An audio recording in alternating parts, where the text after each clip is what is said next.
อันนี้ก็คือเป็นอีพี2เนอะทุกคนเปิดคลิปมาทากจ้าทากกระตีนจ้าโอ้ my god เนาะเออเพราะว่าแบบมันเป็นแบบพ้นเฮากะสิเศร้าตกเนาะมันสุ่มซื่นก็เลยทากกินจ้าเอออันนี้ก็คือพ่อเฮาก็คือแบบไปเก็บแคนไปเก็บหมักแคนมาเนาะงงว่ะทากทากมันบกทากมันบ่จับเราติเออคือแบบเราบ่ย่านติคือแบบมันเป็นตระกูลเดียวกันกับปิงเนาะแล้วมันก็กินเลือดเนาะทุกคนเออแต่ว่ามันสิเป็นตัวน้อยกว่าซื่อๆเนาะอันนั้นคือแบบเป็นตัวที่ทนทานแฮงขายนั่นใดก็บ่ตายตัวเหนียวเอออันนี้ก็คือมาต่อ EP 2เนาะ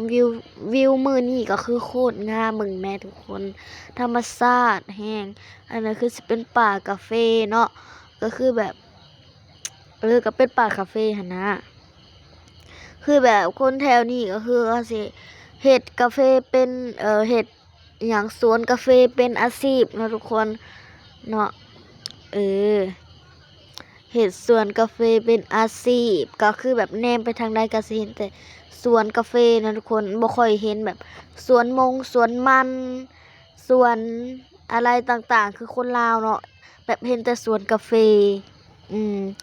อันนี้ก็คือเขามาฮอดในเมืองเมืองหยังบ่พอเมืองฟุง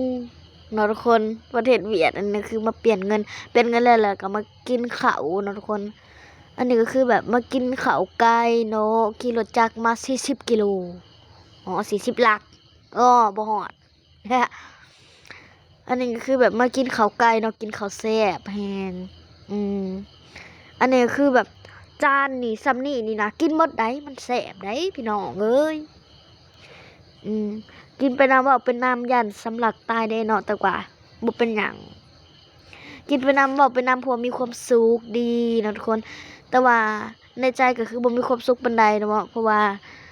นั่งรถมาก้นจนสิกระด้างนะทุกคนแต่ก็บ่เป็นหยังเนาะได้กินข้าวแซ่บเนาะทุกคนอันนี้คือกินไปกินมาเริ่มสะเงอะแหละโอ้เริ่มพิบ่าแหละบัดนี้โอ้อ๋อว่ามีหยังเนาะทุกคนอันนี้กินข้าวแล้วก็มากินขนมน้องเนาะอันนี้คือเป็นหลักของน้องมายันมันหายก็เลยจงให้มันน้อยๆนึงนะทุกคนโอเคนะทุกคนมันก็ขอต้อนรับก่อนนะอย่าลืมกดไลค์กดแชร์กดติดตามให้ซับเวลาเดี๋ยวตามนะทุกคนอย่าลืมไปเบิ่ง EP 3เด้อ